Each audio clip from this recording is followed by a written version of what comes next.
Welcome back to the study of the book of Job, and today we're looking again, and we continue with chapter 6, verse 14, and we have some difficult sentences here, so try to pay attention. There's definitely a lot of hapaxes, a lot of words that appear only in Job, and also some questionable texts. For example, in verse 14, Lamas mereyehu chesed v'yirat Shaddai Ya'azov. So the major problem is here Lamas. Lamas makes absolutely no sense. And I put it for you here, mas, as it appears. It's only in Job. Notice Job 6:14. This is the only occurrence, and people don't know what it means. In fact, they say probably it means probably what the original text was lo ma'as or la mo'es. The point is, however, that the verb, the root is ma'as, which is that's what it means to withhold, and you know, I think I would go with that one too. So the one withholding from his friend Rhea, of course his friend, from his friend chesed. Of course there's the word chesed, which means steadfast love, but notice when it's used for human beings, it's usually translated kindness. So then we could translate like this: the one basically who withholds from his friend kindness, that one, the fear of Shaddai, Rata Donai. We're familiar with the phrase Rata Donai, the fear of the Lord, but here is the fear of Shaddai, the fear of the Almighty. He forsakes, of course, Azav. Notice again, O. It's an interesting spelling. It's like a full spelling, but usually the Vav is missing. This is just a typical Kal imperfect. So notice what he's saying. Look, you guys, my friends, you are not kind to me. And if you're not kind to your friend, especially your friend in need, you are forsaking the fear of the Almighty. You don't fear God for treating me like this. But again, the major problem is us here. So, and of course, there's a textual issue, and of course, you can see that in biblical, in the apparatus. So please take a look at the your apparatus in the biblical Hebraica Stuttgartensia. And then here's a longer phrase, basically saying something like this: my brothers, perhaps of course you recognize ach as brothers, as brother, and here's the plural ending: my brothers are treacherous bagad, like kamo. Kamo simply means like. It's an older form of ka, like a nachal, like a wadi, basically like a wadi. You know, like you go into the desert, you go in Israel and you see a wadi, and most of the time these wadis is like a riverbed, or it's like a stream bed that most of the time is dry. It's with water only during the rainy season, but if you go there during the hot season when you need the water the most, it's usually dry. So my friends have been treacherous, or are treacherous like a wadi, ka'afik nechalim. So here is like again like a bed stream, like the bed stream of a wadi, like the deepest part of the wadi, Yavor, you know, which flows away, which went away. So again, if you look at the translations that we have here, for example, the ESV says the torrential streams that pass away. Avar, of course, is to pass away. These are my brothers. And it continues this parallel. It says, HaKodorim minikarach, which are darker than, mini, again, more darker than ice, alemo italem shaleg, basically, and where, or upon them, we can say upon them, al, again, this is archaic, and upon them, the snow shaleg, basically hides itself. Upon the snow hides itself. So basically, in the time, this is literally in the time, right? At the time that they melt and they disappear or they vanish, Bechumo, basically when it's heat, when it is hot, they vanish again from their place. from their place. They vanish again, or basically they leave the bed dry. So you kind of get the idea what's happening here. You know, my brothers are treacherous. They are unreliable. You know, like a wadi stream, you know, which is dark with white. The snow hides itself. You know, there's snow. There seems to be the refreshment and the water that you need. But when it gets hot, when there's some problem, they disappear, they vanish. You know, kind of like, again, like when you go in the hottest time of the day or the hottest time of the year, you go to the riverbed and they're gone. The snow is melted. The snow is melted. The ice is gone. Basically, that's the image that they're trying to make. And so here, of course, we have the word afik. But again, it's very, very rare. The deepest part of the valley flowing with the water, the stream bed, basically is the stream bed. It does appear in a few other places, in Joel, Afike, Mayim, Joel, and Psalm 18:16. So, but here, referring to the valleys is Job 6:15. So this Afike Nachal, this torrent stream that passes away when you need it the most. And notice Zarach. Actually, I should have deleted this, but Zarav, it's a hapax. This is the only time it appears. Yezorvu, pual imperfect, to dry up, and that's what we see here. Zarav here we say here Yezorvu. It is a pual. The reason it's a o instead of a u is because the u is lengthened to an o because we cannot double the resh. We cannot double the resh, but this is a pual. It's like in the time, basically, at the time that you're looking for them, it kind of dries up and vanishes. You know, when you need it the most, when it's in the heat of the day. And now it's going to continue with another illustration. So you might want to pause this if you want to study some of these words and see exactly how they're used. But I put them for you here. And another thing that is telling us here, we saw also the verb da'ak, and I put it for you here. Usually again, it's the idea of to disappear or to disappear, like we see it here. So we might want to study this.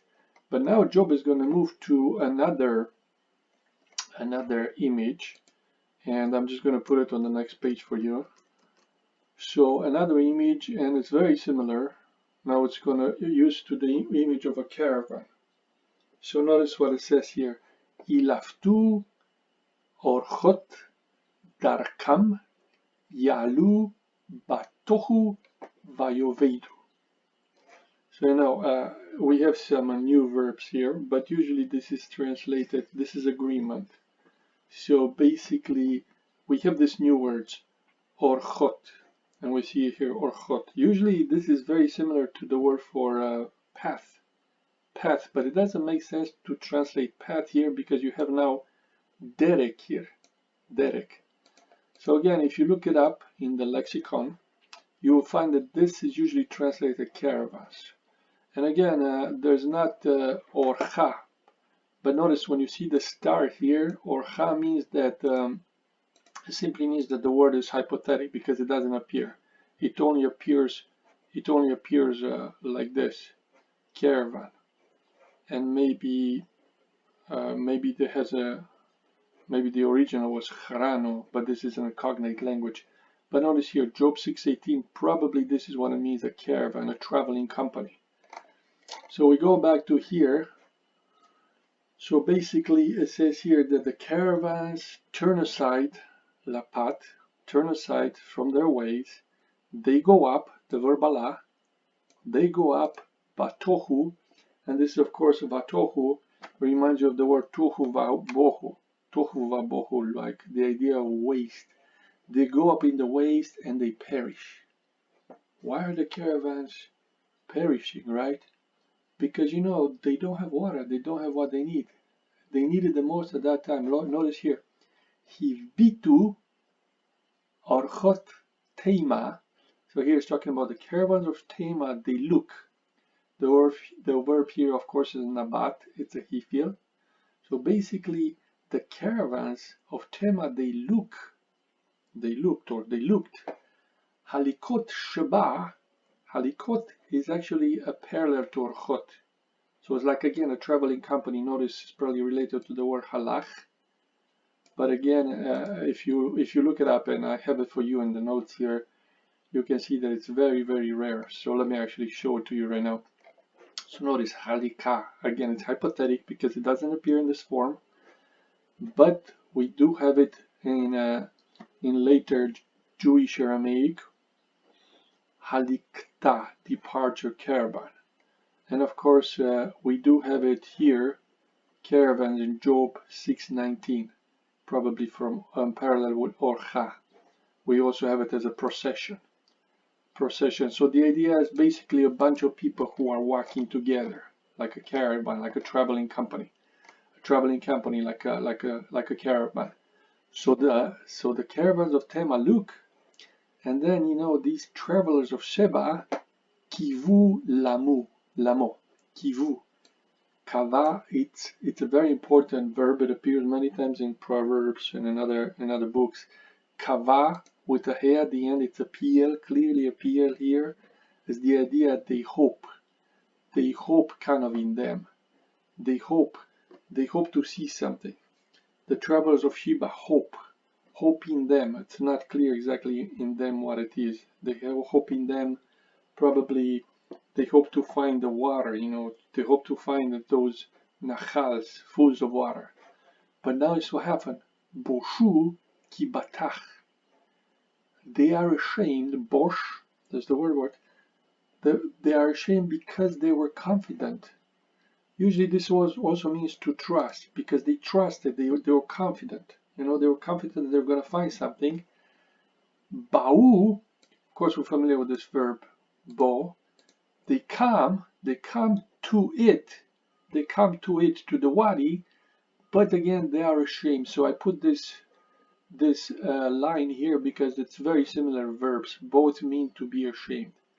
So basically these people are ashamed because they were confident, but they came to it probably to the wadi, and again they are ashamed, or they are disappointed, but the idea is still that they are ashamed. Notice they are disappointed, some of them, but it's more, that's another possible translation.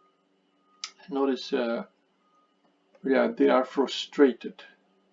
They are ashamed because they have been confident of finding water, and they arrive there, they are frustrated. Or perhaps frustrated, that's another way to translate this, chapar, yechpar. But it's very, very similar actually to bosh, to be ashamed when they get there. Why? Because now they became lo, and this makes absolutely no sense. They look, they see, basically they see the terrors, they see, or here, they see my calamity, and they are afraid. This is the verb yara, to be afraid. But this is, of course, another hapax we have here. So we have another problem. Chatat, it's a hapax. The dictionary gives terrors. But what is clear here, this part is very clear. They see these terrors or calamity that happen to me, and they are afraid.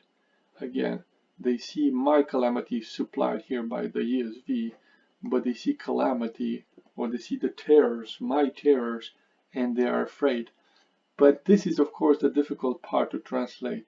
It's really for now, and this is, of course, the verb haya, hey, yod, hey, and this is the third masculine plural ending. So they, but now, now, notice the translation here, you have become nothing. You have become nothing. Now, that would be a possible translation. You have become lo. You have become not, I guess. But more are struggling. More are translating lo, or li. They're changing it to lo or li. But now you have become, or you have become lo, because now you have, or you have been to it, to the river, and you see it. So some people think law refers to the river or to the water torrent, but that is a possibility. Some people think it's maybe to me. Now you have become like me, or you have come to me.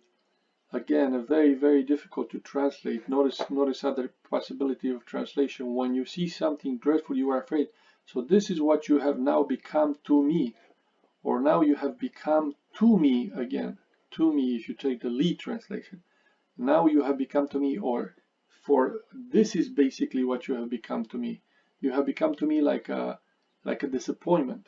You have become to me like something that shames me, basically, that frustrates me. Again, when you see this is how you have now become to me, taking this law being li, or rather taking a law to being a law with a vav, referring to the river. For you have become, for now, you have been, or you are just like the river, I suppose, law. But this actually doesn't make that much sense, as you can see. Now notice adorn. Thus you have been on this occasion for me. So thus you have been to me, again taking it to be a li instead of a law. Thus you have been on this occasion to me, right?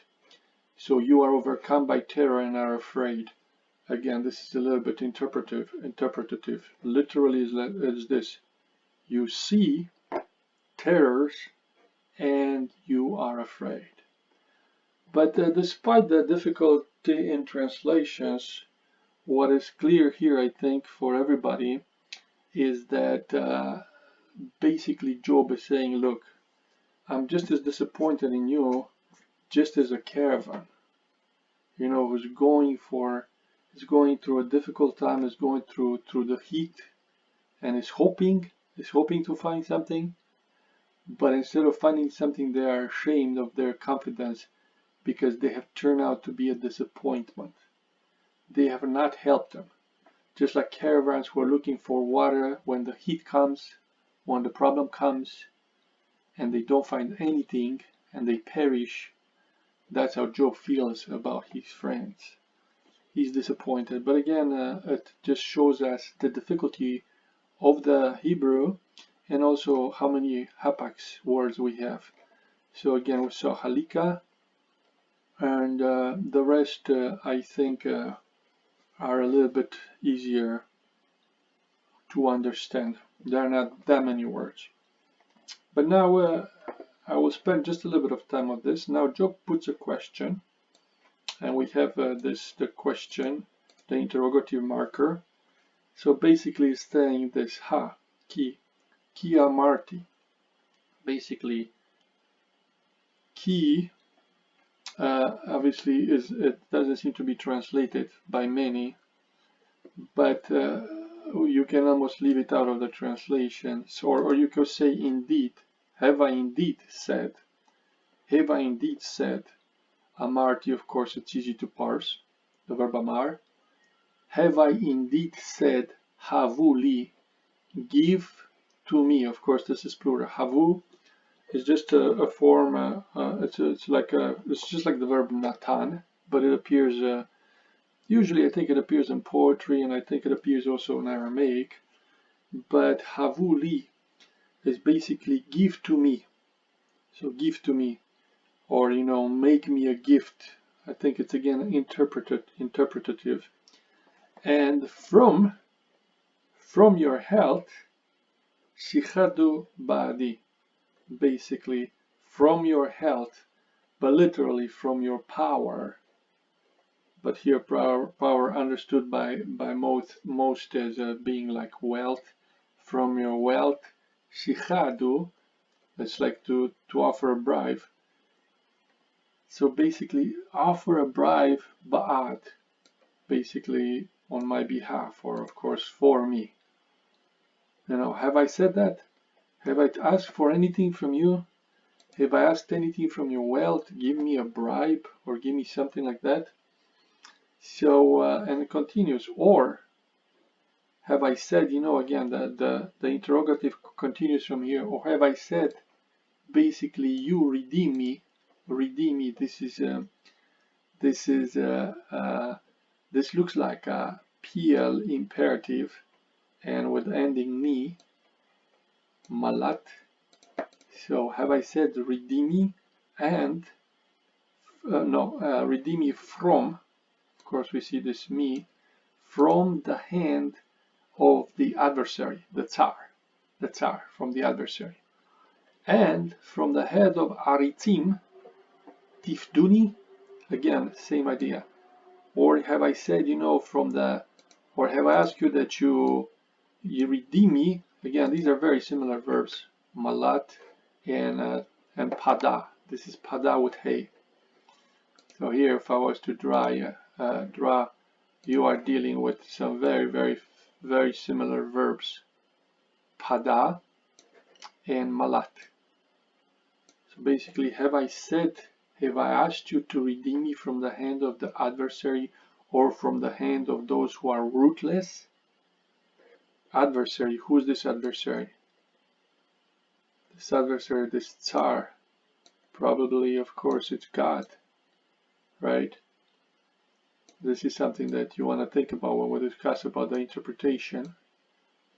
So is it God? Or who are these rootless, right? Have I asked for anything like this? No, I haven't asked.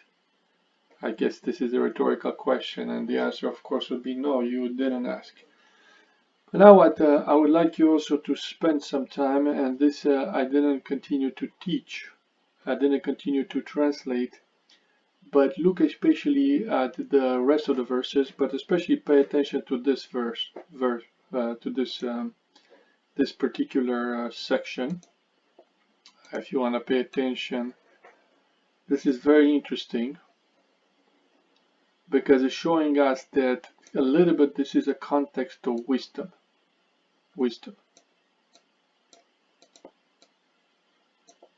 It's a context of wisdom. How do I know? Because notice again, Horuni Vani Archish. So notice what Job is saying, says, teach me, because you are wiser. Why don't you guys teach me, right? So basically is this, teach me. Notice the plural here, Horuni. Here, of course, I hope you identified the verb is yara. This is the word where we get the word for Torah. It's from the verbal root, and it's a hifil. Horuni, so notice it's of course difficult to identify if you don't know the verb, but it's from the verb yara. So Horuni, teach me, and I will be silent. Acharish, of course, this is another hifil, and I will be silent. And what shagiti, I should have put this, I should have made this red, so let me just make this red. I should have made this red because, again, just to remind you, the third hey verbs were originally third yod. So this is from the verb shaga, to commit error. And of course, and what I erred, literally, and what I erred, what mistake have I made? How did I go astray? Havinuli. Here, of course, we have another imperative from the verb being. So again, this is the word for understanding. Help me understand. So notice this, again, gives you an idea that this dispute between Job and his friends is not just an existential dispute. It's not just something that has with this particular pain and suffering, but it's also a contest of wisdom and understanding. Who understands better? Who can explain better this problem of suffering and what seems to be, to Job at least, undeserved suffering? Teach me, he says, and I will be silent. Make me understand. How have I gone astray? How have I erred? Shaga, if you want to look it up. Help me understand that. So this is what is happening, and is very important as you look and as you study this particular text. But yeah, this is where we are right now, and this is what you want to study. But I just realized that I think I started my study from verse 14, which is true. And I think I didn't look over the previous verses, and I just want to point out just a little bit here in the previous verses, because I didn't look at verses 11, 12, and 13 for lack of time. So I will not look at this. You should study them yourself. You might want to pause this. You might want to pause this and look at this. I'm going to scroll very slowly here if you want to look. But notice the previous question that Job asked is this: what is my strength that I should wait, and what is my end that I should be patient? So notice especially the way the word to be patient is, and notice here the verb arach. Arach literally means to be long. Notice again, Hebrew actually doesn't have a word for patient. It says basically to have kind of a long fuse. Basically, when we use in English the word short fuse, it means like that you are angry, you are impatient.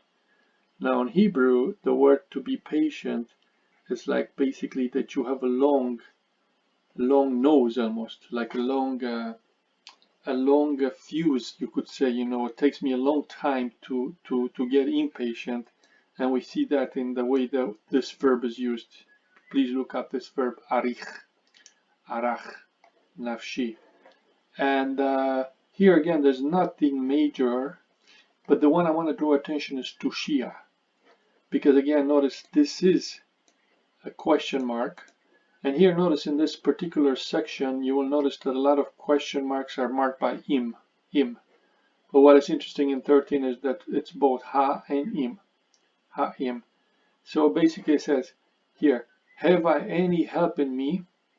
Literally, there's no Ezrati be. There's not my help in me, except in me, I guess. Do I have any help in me? Or from me? Some people. No, I'm sorry. Have I any help in me? And it says here, when resource is driven from me. Of course, we recognize this from me. When resource, but this is the one I want you to study, because this word tushia is another word that has to do with wisdom. We find it in the book of Proverbs mainly. It's still a very rare word, but it's usually translated discernment or sound wisdom. So I wonder if it's better translated, have I any help in me when sound wisdom or discernment is driven away from me, perhaps because of the pain. But notice Doris, has not every resource been removed from me. But I do want you to study this word tushia. Again, it's actually very disputed, but I want to just give it to you here. The word in the cognate languages, so here is in the lexicon, it appears in a few in the cognate languages, but more specifically is here. I want to draw your attention and I put in red. The various suggestions surveyed above have been presented to show how difficult it is to give an adequate translation of the Hebrew substantive, for it has no real equivalent in modern languages. So it's very difficult to translate the word tushia. It appears as one of the favorite ideas of wisdom literature, where it takes on many shades of meaning. But here, notice this translation, which I think I'm in general agreement with this. Tushia really means the promotion of being, encouraging something to exist, allowing the successful outcome of an inquiry. As such, it means help as much as cleverness or skill. So cleverness or skill is a good one, but it seems like all his cleverness. He says this, have I any help in me?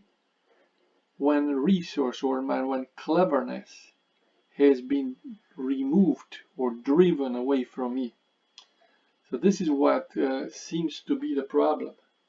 What resource? Again, I don't like this translation resource. I think when sound wisdom or cleverness, basically Job has been taken away from me. So look, I do not see myself being able to deal with this, because I have no help And even he seems to be saying that he's lost his cleverness. Is that what he's saying? Again, it's debated, but certainly it's a word that belongs to the vocabulary of wisdom. So again, here it says success or good result. This is an interesting translation.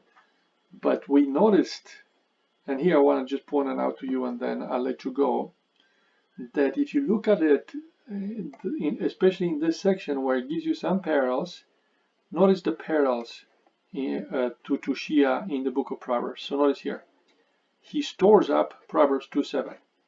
He stores up for the righteous, for the upright, to Shia. Magen lo halchei tom. He is a shield to those who walk in integrity. So what does it mean? He stores up, ESV translates sound wisdom for the upright. He is a shield to those who walk in integrity.